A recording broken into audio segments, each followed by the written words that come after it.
Bonjour à tous, bon retour sur ma chaîne ou bienvenue selon votre cas. Aujourd'hui, je vais vous proposer un questionnaire de révision de l'UE 2-6, donc les processus psychopathologiques. C'est parti!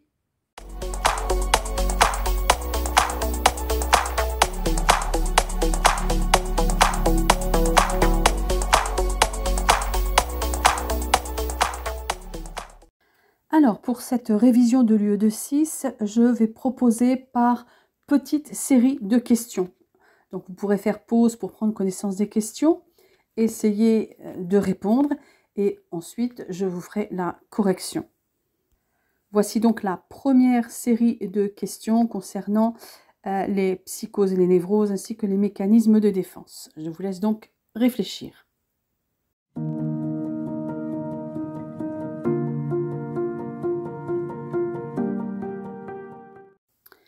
Alors, voyons maintenant la correction. La première question était différencier les signes cliniques des psychoses et des névroses. Alors, les névroses et les psychoses se distinguent dès le premier contact par la différence de leur symptomatologie. Dans les névroses, on retrouve souvent des signes d'anxiété et ou de dépression, et d'autres signes plus spécifiques peuvent se retrouver, comme les phobies, les attaques de panique et les obsessions. Pour les psychoses, on retrouve avant tout le délire, qui peut être associé à des hallucinations. Le délire est au cœur de l'univers psychotique. Et dans le délire, il existe la croyance que cette erreur est plus nécessaire que la réalité. Deuxième question, expliquer la différence psychopathologique entre névrose et psychose. Alors, la différence entre névrose et psychose se situe au niveau du rapport à la réalité. L'altération du sens de la réalité dans la psychose s'accompagne d'une perturbation du sentiment d'identité, avec par exemple des expériences de dépersonnalisation. Névrose et psychose correspondent à des formes différentes d'organisation de la personnalité, avec des modes de fonctionnement bien différents, notamment en ce qui concerne leurs moyens de défense, les mécanismes de défense. Alors justement, dans la question 3, il s'agissait de citer les principaux mécanismes de défense névrotiques. Alors les moyens de défense névrotiques sont organisés autour du refoulement, du déplacement et de la condensation. Le refoulement est un mode de défense privilégié contre les pulsions. C'est l'opération par laquelle le sujet repousse et maintient à distance du conscient des représentations considérées comme désagréables, car inconciliables avec le moi. Dans le déplacement, l'affect, associé à une représentation mentale dangereuse, se détache de celle-ci pour s'investir sur une autre représentation moins dangereuse afin de se défouler. On va par exemple se disputer avec son conjoint après avoir eu envie de se disputer avec son supérieur hiérarchique. Le mécanisme de condensation, lui, s'observe surtout dans les rêves. L'angoisse est limitée et condensée à certaines situations ou certains objets. Question 4 maintenant. Il fallait citer les principaux mécanismes de défense psychotique. Alors, les moyens de défense psychotique sont de l'ordre du déni, du clivage, de la projection et de l'identification projective. Alors, le déni est un mécanisme de défense qui consiste à nier une perception traumatisante de la réalité extérieure.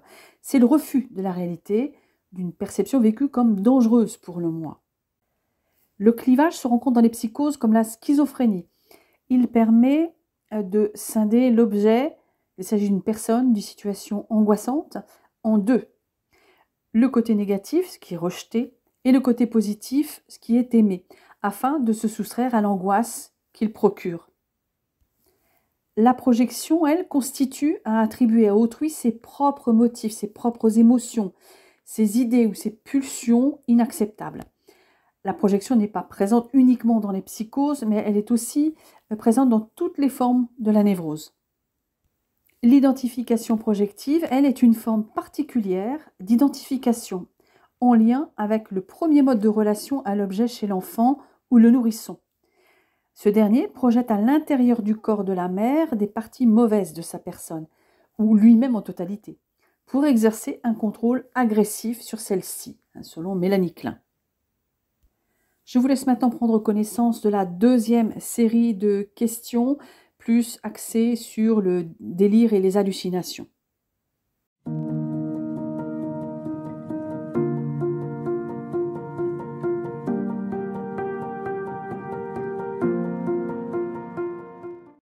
Donc, voyons la correction de cette seconde série. Question 5, il fallait donner la définition du délire. Donc, le délire est la croyance irréductible et inébranlable à une conception fausse de la réalité. C'est aussi un ensemble pathologique d'idées et de croyances absurdes sans rapport avec la réalité. Par exemple, c'est le cas du délirium tremens. Ou encore, c'est peut-être un état de confusion mentale accompagné de troubles de la conscience et d'excitation psychomotrice. Donc là, il s'agit du tableau d'une pathologie psychiatrique. Question 6 maintenant. Définir le délire systématisé. Alors, le délire systématisé est un délire bien construit.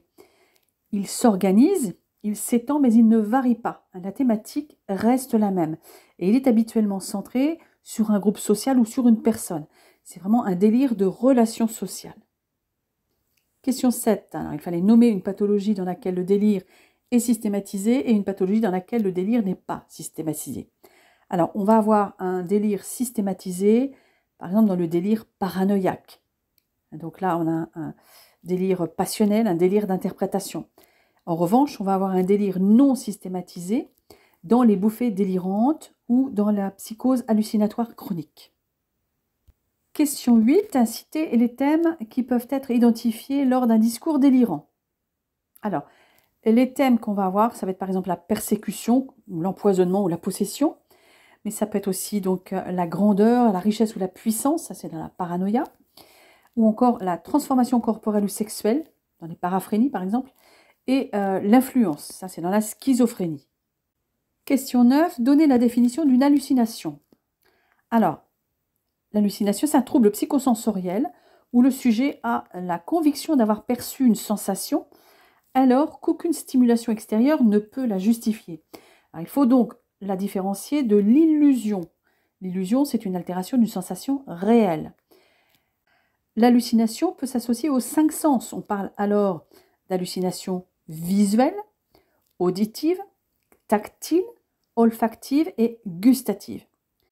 Alors, l'hallucination n'est pas une erreur de perception, ce n'est pas une illusion, mais c'est une croyance solide dans la réalité de cette perception qui est subjective. Question 10. Donnez la définition de l'hallucination psychosensorielle. Alors, une hallucination psychosensorielle est une perception qui semble provenir des organes des sens, comme son nom l'indique. Elle est à différencier de l'hallucination psychique, qui est un phénomène sans caractère sensoriel, qui se communique directement aux pensées du sujet. Question 11. Citer les causes possibles des hallucinations psychosensorielles. Alors, ces causes sont multiples. On a les pathologies mentales, comme la schizophrénie, les troubles de l'humeur et les démences. On a la consommation de toxiques, mais aussi des lésions cérébrales focalisées, ou encore la privation sensorielle. Donc, je vous propose maintenant une troisième série de questions, plus centrées donc sur la schizophrénie.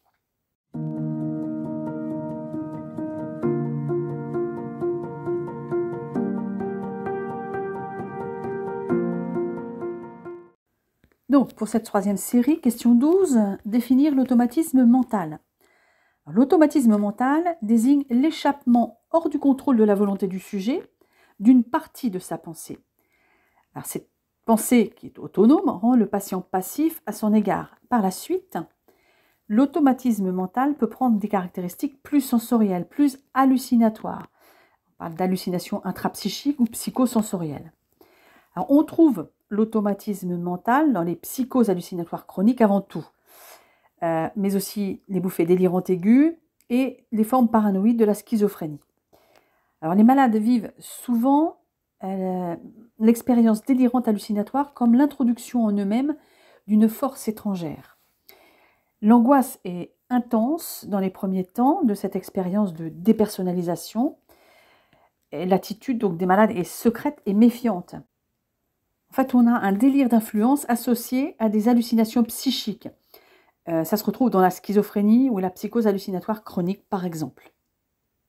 Question 13, définir la schizophrénie. Alors, la schizophrénie, encore appelée dissociation de la personnalité, est une affection mentale chronique, grave, assez fréquente, qui atteint environ 1% de la population juvénile, c'est-à-dire de 15 à 30 ans. Et la schizophrénie se caractérise par la transformation profonde et progressive de la personnalité, qui cesse de construire son monde en communication avec autrui pour se perdre dans un chaos imaginaire. Alors, cliniquement, elle réalise un ensemble de troubles où dominent la discordance, l'incohérence, l'ambivalence, l'autisme, le repli autistique, les idées délirantes et les hallucinations mal systématisées, ainsi que de profondes perturbations affectives dans le sens du détachement et de l'étrangeté des sentiments, troubles qui ont tendance à évoluer vers un déficit et une dissociation de la personnalité. La schizophrénie comporte ainsi deux versants. Un négatif, la perturbation de la personnalité coupée du monde qui se manifeste dans le syndrome de dissociation, et un versant positif, qui est la reconstruction délirante du moi et du monde dans le délire autistique ou paranoïde. Question 14. Le DSM-4 décrit 5 symptômes caractéristiques de la schizophrénie, un critère d'adaptation sociale et un critère de durée pour définir cette pathologie. Donc, identifier ces 5 critères. Alors, tout d'abord, en 1, les idées délirantes. En 2, les hallucinations. En 3, la désorganisation du discours. En 4, un comportement avec des éléments de bizarrerie ou de catatonie. C'est un ensemble de troubles psychomoteurs caractérisés par une absence totale de réaction aux stimulations extérieures ou une immobilité absolue, un refus de parler et de s'alimenter. En 5, on a des symptômes négatifs comme l'alogie, c'est un trouble d'enchaînement de la pensée et de la parole, ou la boulie, qui est une diminution ou une perte de volonté qui se traduit par une envie de ne rien faire et une perte d'initiative. Un émoussement affectif, qui est une manifestation du désinvestissement du monde environnant, familial notamment. Le sujet n'éprouve plus d'affection pour son entourage. Il ne réagit plus aux sollicitations affectives, il apparaît indifférent. Alors, à ces 5 symptômes s'ajoute un critère d'adaptation sociale, qui est un dysfonctionnement durable au niveau du travail, de la scolarité, des relations interpersonnelles, du soin personnel, ainsi qu'un critère de durée qui est de au moins 6 mois. Question 15. Les principaux syndromes de la schizophrénie sont la xénopathie, la dissociation, le retrait, la régression. Donc, il fallait donc définir ces termes. Alors, la xénopathie. Alors, dans la xénopathie, le sujet a le sentiment de subir, de façon plus ou moins impuissante ou passive, une volonté extérieure à la sienne, à laquelle il ne peut se soustraire. C'est le sentiment de dépossession de ces patients qui peuvent avoir l'impression, de façon ponctuelle ou continue, que leurs pensées, leurs sentiments, leurs perceptions, leurs actes sont plus ou moins déterminés par les agissements d'une puissance extérieure. Un on me regarde, on parle de moi, on me fait voir des choses. Donc, un on qui prend de multiples figures selon les aléas de leur organisation délirante. Alors, ce on, ça peut être un voisin, un passant, un supérieur hiérarchique, les parents, la police, Dieu, les services secrets, et j'en passe. Le délire paranoïde en est la manifestation la plus caractéristique. Le sujet pense, il sent, il sait qu'on le surveille de façon malveillante, qu'on parle derrière son dos, qu'on l'épie et qu'on le persécute d'une façon ou d'une autre. Alors voyons maintenant la dissociation, l'ambivalence, la discordance. Il s'agit d'un défaut d'intégration des manifestations mentales, émotionnelles et comportementales qui se rapportent à des notions comme la désorganisation, la dislocation ou le morcellement de la personnalité. Alors, la dissociation se manifeste comme un trouble de la pensée, un relâchement des associations d'idées qui se traduit cliniquement par des arrêts, des barrages, des incohérences du cours de la pensée et aussi par des néologismes ou par l'extinction progressive du déroulement de la pensée.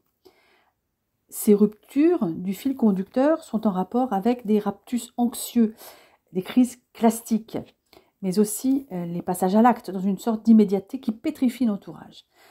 Alors, je vais vous parler un petit peu donc de la crise clastique. Donc, c'est un contexte d'hyperexcitation psychomotrice avec bris d'objets comme manifestation violente d'agressivité. C'est une crise aiguë qui constitue le plus souvent une situation d'urgence psychiatrique et qui entraîne l'internement. En effet, folie et agitation vont souvent de pair. Donc arrêter la fureur classique du fou, ça a été longtemps la première tâche des thérapeutes. Et ces paroxysmes de violence surviennent dans des moments de rupture, de conflits internes très forts qui font perdre au sujet tous ses repères et qui le mettent littéralement hors de lui. Donc voyons maintenant l'ambivalence. L'ambivalence, c'est la coexistence de sentiments contraires. On a des sentiments rapides, brutaux, violents, qui sont exprimés par les patients, comme par exemple des manifestations d'amour massif, exclusif, envahissant, qui coexistent ou alternent brusquement avec des manifestations de rejet, de haine, d'agressivité ou de peur. La discordance, c'est un manque d'harmonie entre le psychisme et le comportement. On va avoir des idées de persécution sans comportement de peur, de défense ou d'attaque, ou l'expression d'idées tristes sans changement apparent de l'humeur, un énoncé de projet ou d'initiative sans la moindre ébauche de réalisation, etc. La discordance est perceptible dans les signes comme l'affect inapproprié ou les bizarreries comportementales. Des actes graves, par exemple un suicide, un homicide ou des agressions, peuvent avoir lieu de façon froide, inattendue, sans cohérence avec ce que le sujet pensait, disait ou manifestait peu de temps auparavant. Alors passons au retrait et au négativisme. Alors, ce terme de retrait correspond au retrait autistique. Dans certaines formes cliniques, le retrait peut prendre la forme d'un état catatonique, qui témoigne d'une rupture totale de la communication avec le monde environnement. Mais donc, la plupart du temps, le retrait plutôt donc autistique, se manifeste par le négativisme, une position active de refus de communication et d'isolement, qui est associée à une froideur affective et qui conduit à une restriction sévère des relations sociales. Par exemple, on a des conduites inadaptées au cours de la scolarité, ou dans la famille, ou au travail, et généralement en groupe. On a des actes impulsifs, étranges, bizarres, inquiétants, qui peuvent venir ponctuer cette situation d'éloignement de la communauté humaine et l'accentuer par les mécanismes de rejet qu'ils favorisent automatiquement de la part des autres. Alors, ce retrait, ce repli sur soi, l'inadaptation aux différentes situations de la vie courante entraîne un déficit du patient qui touche la sphère cognitive. On va avoir une allogie, une pauvreté du discours, des stéréotypies verbales, des intérêts. Donc ça entraîne aussi un déficit de l'expression émotionnelle. On a un émoussement affectif, une froideur, une anédonie, une perte de l'élan vital. Mais également un déficit de psychomotricité, un déficit des activités sociales, avec de l'indécision, de la boulie, une inertie, une apathie ou un apragmatisme. Alors j'ai évoqué les stéréotypies verbales. Alors les stéréotypies verbales, ce sont des répétitions de mots ou de phrases hors de propos et sans signification avec ce qui se passe actuellement et qui reviennent de façon mécanique et invariable dans le discours. Alors la régression. La régression désigne des comportements et des conduites qui sont censés être antérieurs à l'âge présent du sujet. Dans la schizophrénie, la régression peut être assez spectaculaire et induire, par exemple, une incontinence urinaire et fécale, des manifestations catatoniques, une altération de la communication, avec infantilisme ou mutisme. Mais on les rencontre désormais rarement. La régression se manifeste souvent de manière plus discrète. Par exemple, un surinvestissement des activités orales, avec polyphagie, tabagisme, propension aux addictions, ou encore une dissociation entre la pensée et l'acte, avec une passivité dans la mise en route des réalisations concrètes, comme s'il appartenait aux grandes personnes de faire ce qui a été dit. On va avoir par exemple une négligence de soi, avec donc une négligence au niveau de l'hygiène corporelle, ou de l'entretien des espaces personnels, ou dans le suivi de ses propres affaires, comme les factures, le loyer, etc. Les équipes soignantes qui côtoient régulièrement et sur la durée ces patients emploient souvent ce terme de régression, qui renvoie à la représentation d'un sujet passif et tyrannique, plus rarement inquiétant, peu autonome, peu impliqué dans les affaires qu'il concerne et qui nécessite une surveillance quasi continue pour éviter les déconvenues et les situations conflictuelles ou de détresse d'une vie quotidienne à laquelle il semble fondamentalement étranger ou inadapté. Question 16. Citer la forme clinique la plus répandue de schizophrénie et en présenter les caractéristiques. Alors, la schizophrénie paranoïde est la forme clinique la plus fréquente, plus de 50% des patients schizophrènes. On y retrouve un syndrome de référence, avec le sentiment d'être surveillé et épié, de faire l'objet d'agissements malveillants. Ensuite, on a un syndrome d'influence, c'est-à-dire que le sujet ne se sent pas libre de ses pensées, de ses paroles, de ses actes. Une volonté extérieure s'est emparée de la conduite de sa vie psychique et relationnelle. Il peut ensuite aussi exister un automatisme mental et des hallucinations. On retrouve des idées délirantes sur des thèmes de persécution, mais aussi de grandeur, ou mystique, ou métaphysique. Et l'épisode aigu peut aussi comporter des troubles du comportement, comme des bizarreries, des incongruités sur la voie publique, de l'agressivité, ce qui peut avoir une dimension donc médico-légale, avec des coups et blessures, des atteintes aux biens, homicides. Donc, passons maintenant à une 4e série de questions dont je vous laisse prendre connaissance.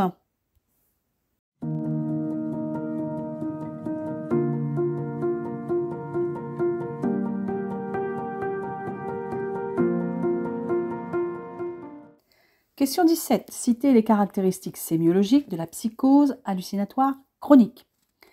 Alors, dans ces caractéristiques sémiologiques, on va avoir des hallucinations constantes, riches et inaugurales. Le délire, lui, est secondaire. On va avoir un thème de persécution, d'influence, de possession. On va aussi avoir une systématisation assez pauvre, ainsi que des explications logiques, mais pseudo-scientifiques et magiques. Ensuite, on a un vécu souvent dépressif.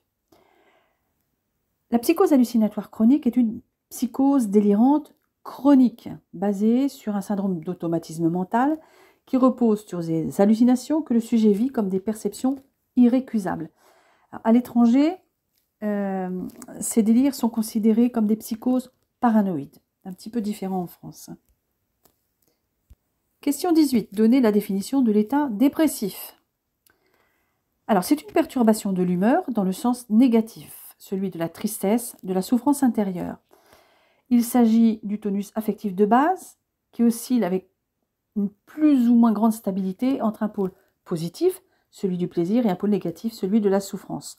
Mais ni la souffrance ni la tristesse ne constituent en elles-mêmes un état dépressif. Selon les critères du DSM-4, l'épisode dépressif majeur se définit ainsi.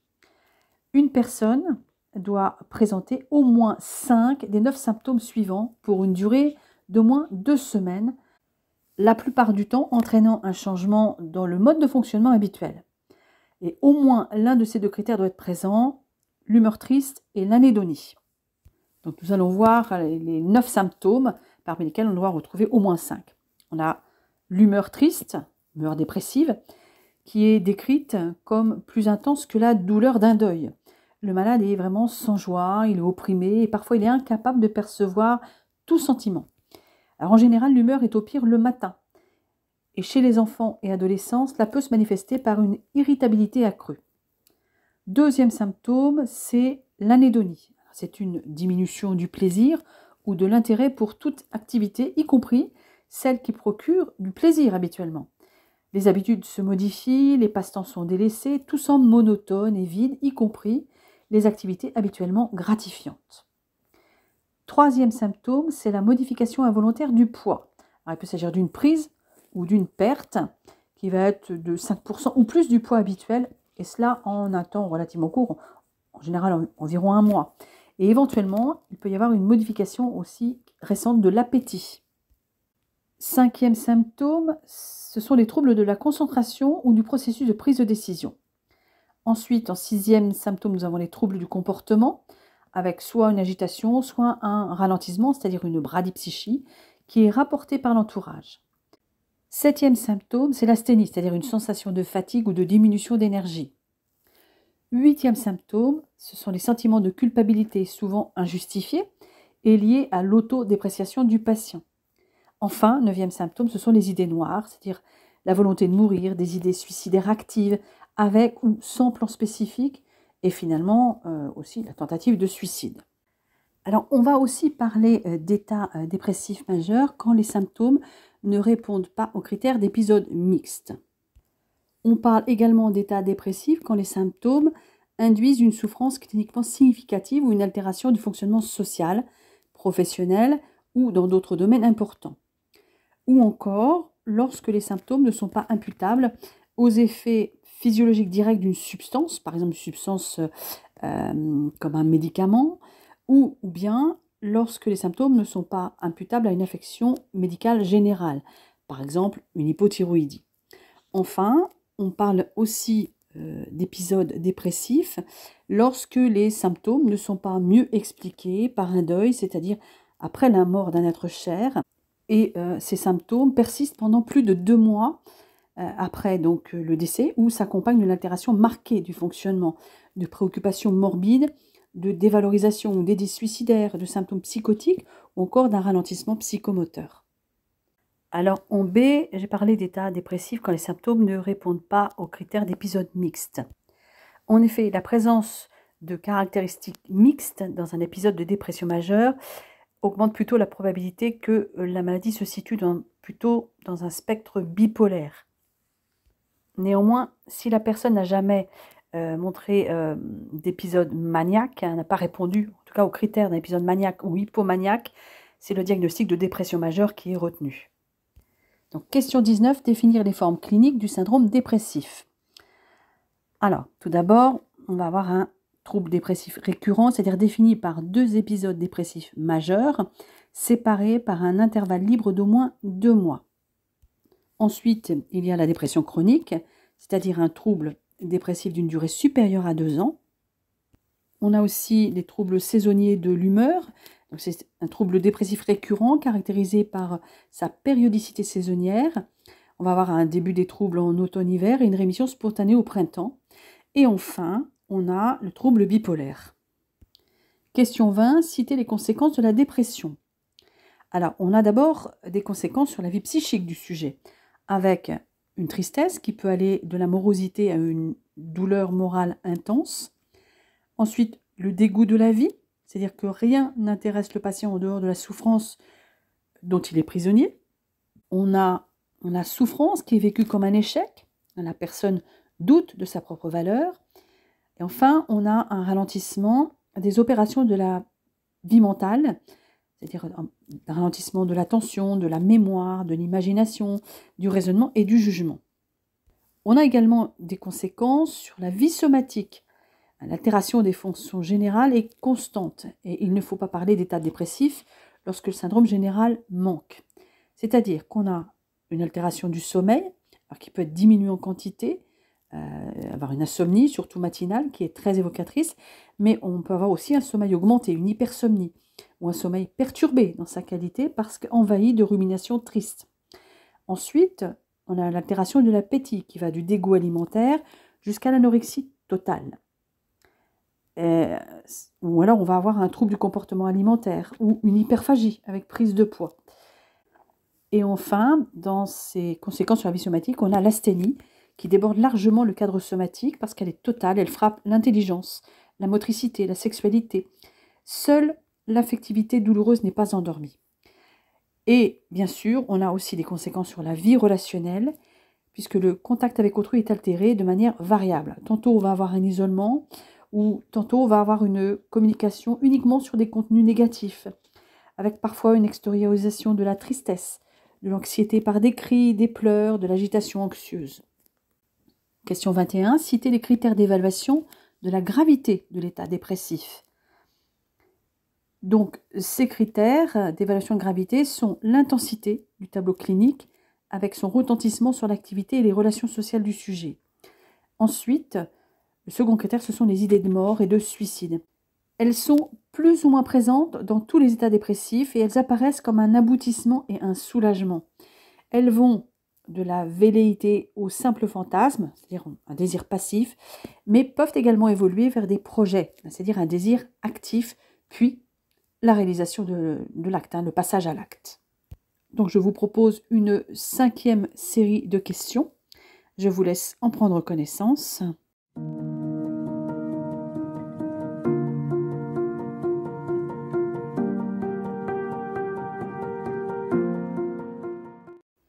Question 22. Donnez la définition de la mélancolie et de ses principales formes cliniques.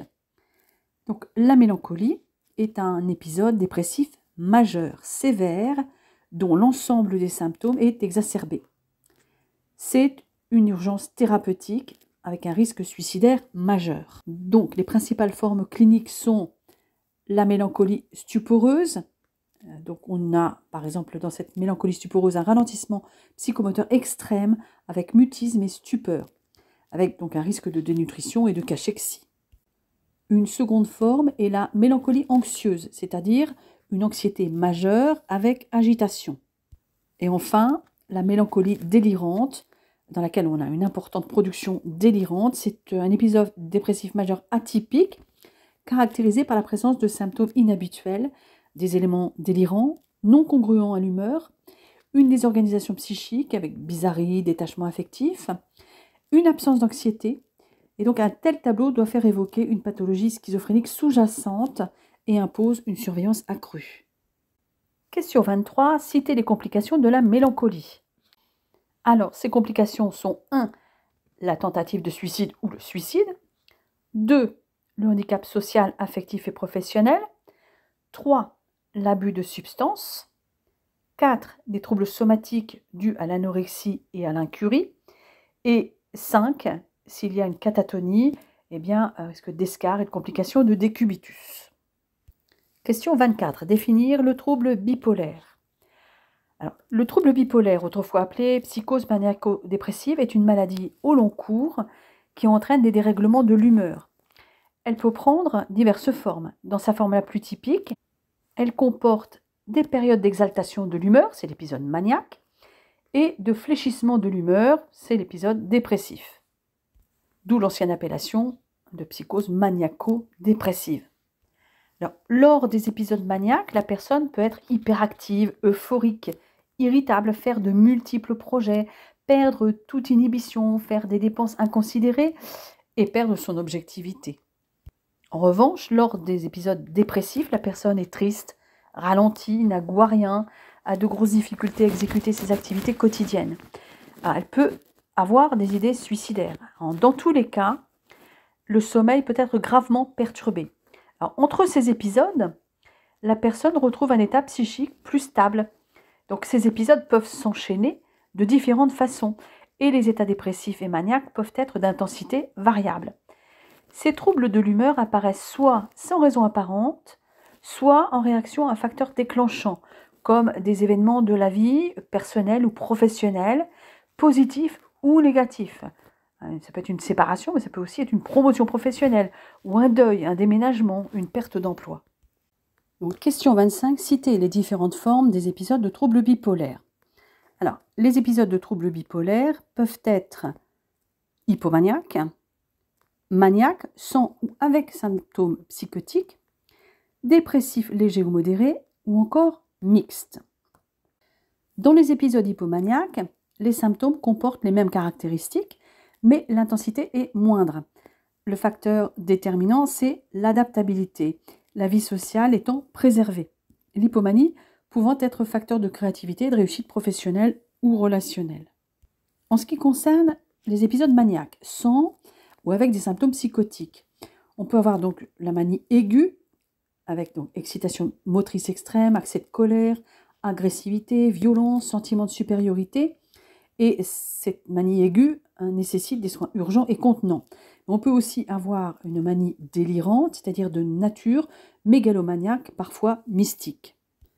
Ensuite, donc, les épisodes dépressifs légers ou modérés. On a parlé des états dépressifs, donc je ne reviens pas dessus.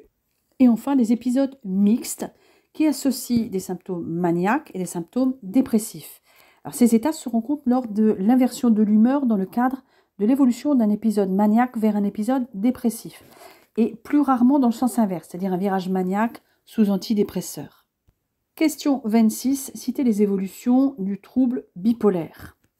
Alors, un trouble bipolaire peut évoluer vers le suicide, c'est une des premières évolutions auxquelles il faut penser, mais aussi vers des conduites addictives, une dépendance aux psychotropes, et enfin un retentissement social, familial et professionnel.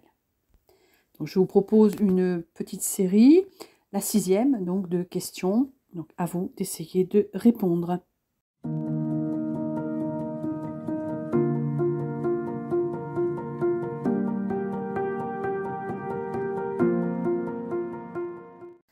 Question 27. Définir la psychiatrie de secteur.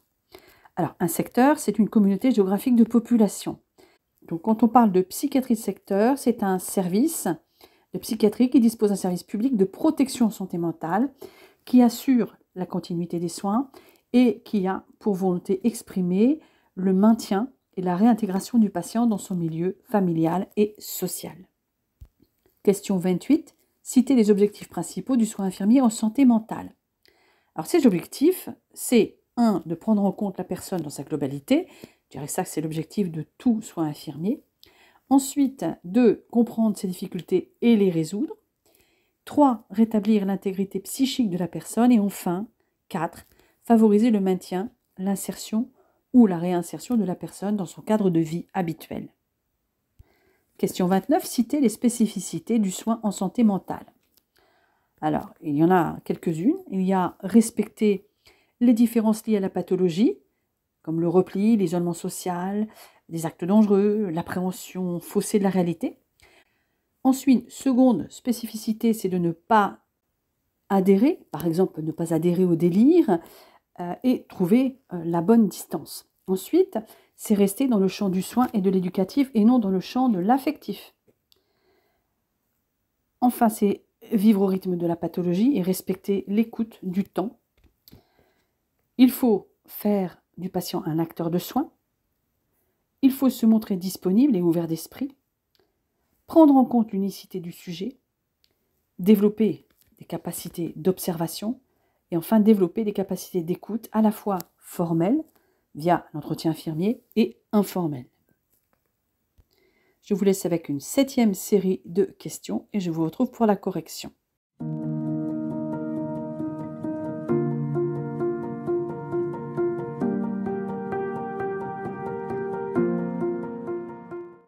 Question 30. Identifier l'épidémiologie des troubles des conduites alimentaires. Alors, on retrouve une majorité de femmes avec un pic de survenue entre 15 et 20 ans. Alors, les troubles du comportement alimentaire ne sont pas une pathologie exclusivement occidentale. On en retrouve aussi en Asie et en Afrique. Ensuite, le taux de mortalité prématurée chez les personnes ayant des troubles des conduites alimentaires reste élevé et le taux de mortalité de l'anorexie mentale figure en tête des taux de mortalité des affections psychiatriques. Enfin, les causes principales sont les complications somatiques dans 54% des cas et le suicide dans 27% des cas, alors que chez les boulimiques, la cause principale est le suicide. Question 31, définir l'anorexie mentale.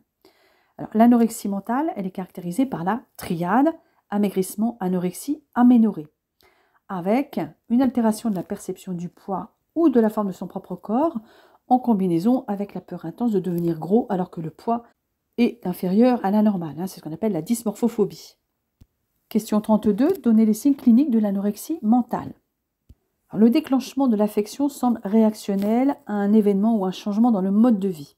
Alors, dans les signes cliniques, on a l'anorexie, donc tout démarre avec une restriction alimentaire qui est considérée au départ comme un régime ordinaire et qui prend des dimensions massives par la suite. Il n'y a pas de perte d'appétit à proprement parler au départ. Elle existera à la fin avec intolérance gastrique ou intestinale. Il s'agit d'abord d'une lutte acharnée contre la faim, une lutte qui traduit un conflit psychique profond et pénible. Deuxième signe clinique, c'est l'amaigrissement. Les critères diagnostiques estiment que le seuil du poids anorexique comme correspondant à un IMC inférieur à 17,5. L'amaigrissement est souvent spectaculaire, dépassant les 25% du poids initial et pouvant aller jusqu'aux 50%. Cet amaigrissement est accompagné, comme je l'ai dit précédemment, d'un trouble de la perception de l'image du corps. La patiente, puisque ce sont souvent des femmes, se trouve grosse, même si son poids est bien inférieur à la normale, et cela provoque un sentiment d'angoisse effrayant qui renforce le cercle vicieux du contrôle du poids. Et progressivement, l'idéal d'un corps mince devient le seul but de l'existence. Les patientes restreignent en qualité et en quantité leur alimentation et adoptent des comportements particuliers avec un intérêt exagéré pour tout ce qui a trait à la nourriture. Elles pensent à la nourriture toute la journée. Et malgré un amaigrissement important, elles ressentent paradoxalement un mieux-être. L'hyperactivité physique et le surinvestissement de la motricité sont également des conduites typiques. C'est une façon de maîtriser l'excitation et l'angoisse provoquée par la sensation de faim.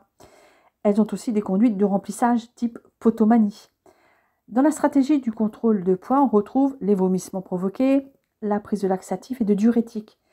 Et elles peuvent avoir des épisodes aussi répétés d'hyperphagie.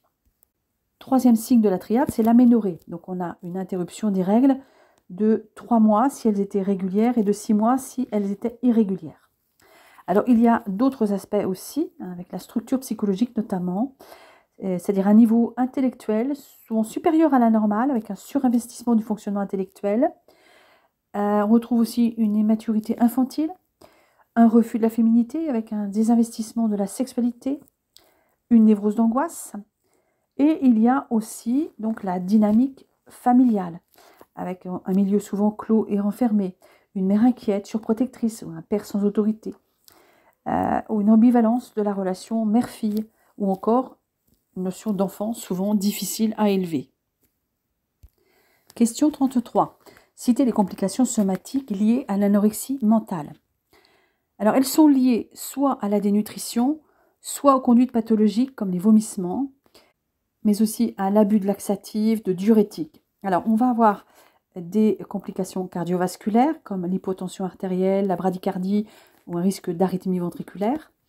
On va avoir des complications digestives comme ralentissement du transit, constipation, hépatite, hypercholestérolémie. Des complications hématologiques comme une leucopénie, une thrombopénie ou une anémie. Des complications électrolytiques avec hypokaliémie plus une dysnatrémie. Des complications endocriniennes et métaboliques, mais aussi des complications cutanées, ou encore des complications du système nerveux central et musculaire. Question 34. Définir la boulimie. Alors, la boulimie comprend des épisodes répétés d'hyperphagie, alors que le sujet reste normopondéral, grâce à des comportements compensatoires inappropriés et récurrents comme les vomissements. Question 35. Donner les signes cliniques significatifs de la boulimie. Alors, le poids est souvent normal, l'image du corps fait l'objet de préoccupations souvent exagérées et le mécontentement par rapport à l'image corporelle représente le noyau de la problématique. Il n'existe pas la distorsion massive de la perception de la réalité du corps rencontrée dans l'anorexie. Alors, on retrouve dans les signes cliniques la crise d'hyperphagie. Il advient une perte de contrôle de la prise alimentaire de manière récurrente. Elle consiste en une ingestion rapide d'une grande quantité de nourriture au cours de laquelle le sujet est incapable de freiner le phénomène qui peut aller jusqu'au malaise. L'accès se fait en cachette, souvent en fin de journée, et les aliments choisis sont le plus souvent gras. En ce qui concerne le déroulement de la crise, au début, il y a un plaisir de consommer, une sensation de toute puissance, puis survient la gêne, voire le malaise physique qui est dû à l'absorption disproportionnée de nourriture. Et enfin, il y a la peur des conséquences et la conscience de la dépendance qui amène un sentiment de honte et de dévalorisation de soi. Et le remords qui s'ensuit concerne la prise de poids et aboutit à des méthodes donc de contrôle de poids avec purge, laxatif et ou restrictions alimentaires associées à des moyens de dépense de calories. Alors, ces conduites symptômes sont à différencier du syndrome. Le syndrome repose sur l'association de 5 critères. Alors, ces 5 critères sont 1. Des épisodes répétés d'accès boulimique, 2. Le sentiment de perte de contrôle alimentaire et de dépendance à ce type de comportement, 3. Des vomissements pour enrayer la prise de poids, 4. La relative fréquence des accès, 2 par semaine pendant au moins 3 mois généralement, et 5. Les préoccupations corporelles surtout centrées sur le poids. Donc maintenant, 8e série de questions, je vous laisse réfléchir. Question 36. Définir l'anxiété. Alors, il s'agit d'un affect pénible, désagréable, douloureux, gênant, que l'on voudrait faire disparaître. Question 36. Définir l'anxiété. Alors, il s'agit d'un affect pénible, désagréable, douloureux, gênant, que l'on voudrait faire disparaître, dont on voudrait se protéger. C'est une peur sans objet apparent, une sensation de danger interne. Un danger externe susciterait essentiellement la peur. Alors, l'anxiété comprend 2 versants, l'un psychologique, fait d'appréhension, d'inquiétude, de doute, et l'autre extérieur qui désigne le vécu corporel de l'anxiété. Question 37, définir l'attaque de panique. L'attaque de panique correspond à la survenue brutale d'une sensation de peur intense qui s'accompagne de symptômes psychiques, physiques et comportementaux. Le diagnostic repose avant tout sur le caractère paroxystique de ces manifestations, avec une intensité maximale atteinte en quelques secondes ou quelques minutes, et surtout sur l'impression de perte de contrôle totale que ressentent les patients qui y sont confrontés. Alors, les manifestations somatiques sont la dyspnée, les palpitations, une douleur thoracique, une tachycardie, un malaise, des bouffées de chaleur ou de froid, des nausées, des vomissements, des diarrhées, et des douleurs abdominales et la pollacurie. Alors, on ne les a pas toutes en même temps, hein, mais on en retrouve beaucoup parmi ces symptômes. Question 38. Citez les effets ressentis lors d'un premier contact avec l'alcool. Alors, il s'agit donc là de la phase d'expérimentation, qui est la première phase du processus d'addiction. Alors, les effets, d'abord, on a une action anxiolytique, avec de nombreux effets secondaires, bien sûr. On a également une action hypnotique, un effet dysphorique, c'est-à-dire qu'on ne peut pas prédire l'athymie. Et enfin, un effet désinhibiteur. On a une association de l'effet hypnotique et de la perte de l'empathie, donc du coup, on souffre moins du mal qu'on a fait à autrui. Question 39, citez les finalités de la multiplication des expériences avec une substance addictive. Alors, ces finalités sont la recherche des effets de la première expérimentation qu'on vient de voir, l'appréciation des différents usages et les bénéfices du produit, et enfin, l'effet psychotrope. Alors, il est atténué, mais dans une multiplication d'expériences s'installe l'accoutumance-tolérance, avec la nécessité d'augmenter les doses pour avoir les mêmes effets. C'est ce qu'on appelle l'autotitration, l'adaptation des doses pour obtenir un certain effet psychotrope. Ainsi se crée le processus addictif avec l'augmentation des doses au fur et à mesure des consommations. Nous arrivons donc à la 9e série de questions, donc je vous laisse cogiter.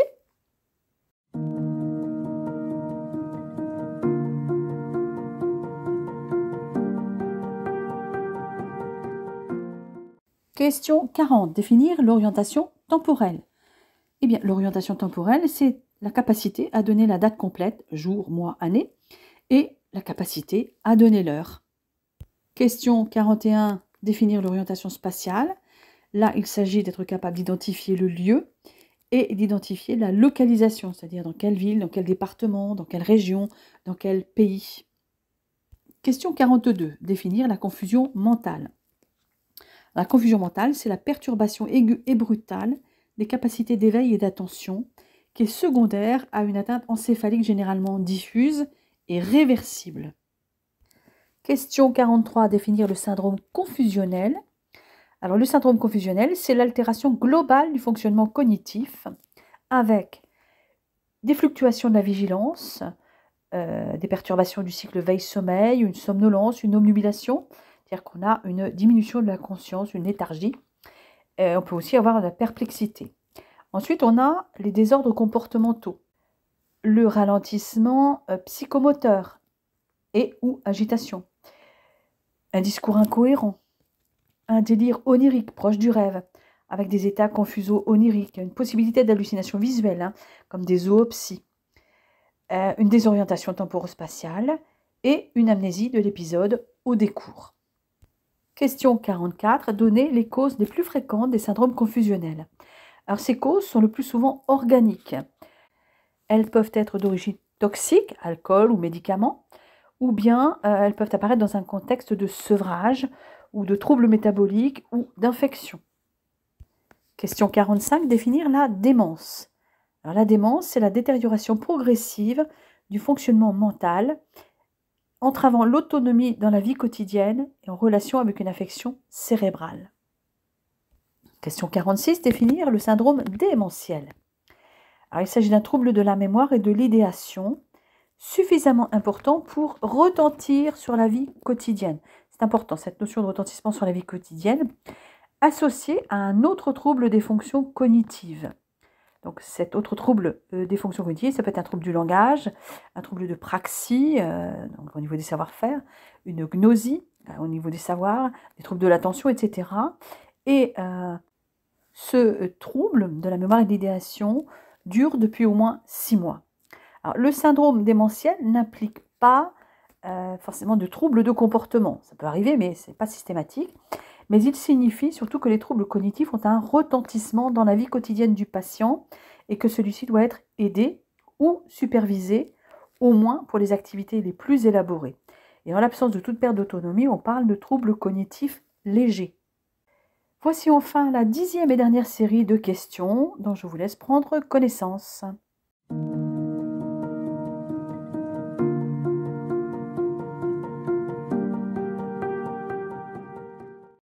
Question 47. Définir l'apraxie. Alors l'apraxie, c'est un trouble acquis du comportement gestuel, sans déficit moteur ou sensitif et sans trouble majeur de la compréhension. Question 48. Donner les principaux éléments de la personnalité histrionique. Alors le trouble de la personnalité histrionique est un mode généralisé de réponse émotionnelle excessive en quête d'attention est représenté par au moins 5 des 8 manifestations suivantes. Donc les 8 manifestations sont 1. Le sujet est mal à l'aise dans des situations où il n'est pas le centre de l'attention d'autrui. 2. L'interaction avec autrui est souvent caractérisée par un comportement de séduction inadapté ou bien d'attitude provocante. 3. L'expression émotionnelle est superficielle et instable. 4. Le sujet utilise régulièrement son aspect physique pour attirer l'attention. 5. La manière de parler est trop subjective et pauvre en détails. 6. Il y a une dramatisation, comme par exemple théâtralisme, exagération du pathos, et une exagération de l'expression émotionnelle. 7. Le sujet fait preuve de suggestibilité, c'est-à-dire qu'il est facilement influencé par les autres ou par les circonstances. Et enfin 8. Le sujet a tendance à considérer que ses relations sont plus intimes qu'elles ne le sont en réalité. Donc, pour qu'on ait une personnalité histrionique, il faut qu'il y ait au moins 5 de ces 8 manifestations. Question 49. Citez les 2 types de symptômes de l'hystérie de conversion. Alors, le tableau clinique de l'hystérie se situe entre 2 pôles. La personnalité histrionique, anciennement historique, dont on vient de voir les différents signes, et ensuite les symptômes de conversion. Alors, ce sont des troubles qui impliquent le corps en l'absence de pathologie organique identifiable. Ces manifestations de conversion peuvent être durables. On y retrouve les troubles psychosexuels de type impuissance, frigidité, mais aussi les algies très fréquentes, les atteintes motrices comme une paralysie, une aphonie, une instabilité de la station debout ou une impossibilité de marcher, ou encore des atteintes sensitives comme des anesthésies ou parfois des hyperesthésies, des troubles de la mémoire, une tendance dépressive. Alors ces conversions sont des mécanismes de défense inconscients avec des bénéfices primaires qui permettent de diminuer l'angoisse du patient et certains patients sont indifférents vis-à-vis de leurs symptômes, ce qui témoigne de la réussite du refoulement. Mais il y a aussi des bénéfices secondaires qui sont aussi réalisés avec le statut du malade qui lui permet de se protéger de ses responsabilités et des situations conflictuelles. Question 50. Citez les 3 types d'obsessions pouvant figurer dans les névroses obsessionnelles ou troubles obsessionnels compulsifs. Alors, on va avoir les obsessions phobiques, c'est-à-dire une crainte spécifique comme la crainte de la maladie, la nosophobie, qui est une peur irrationnelle de contracter une maladie. Ensuite, nous avons les obsessions idéatives, ce sont des obsessions autour d'une idée abstraite ou d'un mot. Par exemple, l'onomatomanie est une forme d'obsession qui se caractérise par la place que prend un mot occupant l'esprit de façon répétitive. Alors, ce terme désigne également la recherche d'un mot ou encore le besoin et la pulsion de le répéter sans arrêt. Parfois, ce terme est utilisé pour désigner, au contraire, une crainte maladive d'entendre ou de prononcer certaines expressions. Cette obsession idéative peut être aussi autour d'un chiffre. Et là, on parle d'arithmomanie. Ou encore, elle peut être autour d'une décision à prendre. Et enfin, il y a les obsessions impulsives. Dans ce type d'obsession, on a l'idée ou la crainte de commettre un acte absurde, délictueux ou nuisible, ce qu'on appelle les phobies d'impulsion. Question 51. Citez les principaux thèmes retrouvés dans les névroses obsessionnelles. Alors, on a les obsessions de contamination, de doute, de survenue d'une maladie, de symétrie. Alors, des thèmes se rapportant à un défaut de moralité, comme la crainte d'avoir des pensées agressives ou des pensées à caractère sexuel. Alors, les différents types d'obsessions et de compulsions peuvent s'associer ou se succéder dans le temps. La crainte de la contamination, par exemple, est centrée sur le contact avec les microbes, les souillures par la poussière, les sécrétions, les déchets. Et les compulsions qui en découlent sont irrésistibles et réalisent donc des rituels de lavage, soit du corps, soit de la maison ou des vêtements. Certains patients peuvent présenter des plaies étendues sur les mains en rapport avec les nombreuses heures passées au contact de produits détergents. La crainte de dangers extérieurs se lie à des compulsions de vérification. Alors, il s'agit souvent de prévention de catastrophes, comme la vérification de la coupure du gaz, de la fermeture des portes, de la crainte d'un vol. Alors, dans la pratique, plusieurs figures émergent, parfois popularisées par les patients eux-mêmes. Ainsi, selon le type de compulsion dominant, on parlera de laveur, de vérificateur, d'accumulateur, chez lesquels la crainte de jeter prend des proportions pathologiques, ou encore des procrastinateurs, caractérisés par des doutes et des ruminations incessantes sur les décisions à prendre. Question 52, qui est la dernière question, définir le concept freudien de transfert. Eh bien, le transfert est l'ensemble des opérations psychiques de l'inconscient qui ressurgit au moment de l'analyse du patient. Eh bien voilà, cette vidéo est terminée. J'espère qu'elle vous aura permis de revoir des notions importantes dans les processus psychopathologiques et que cela vous profitera pour vos prochaines évaluations. À bientôt.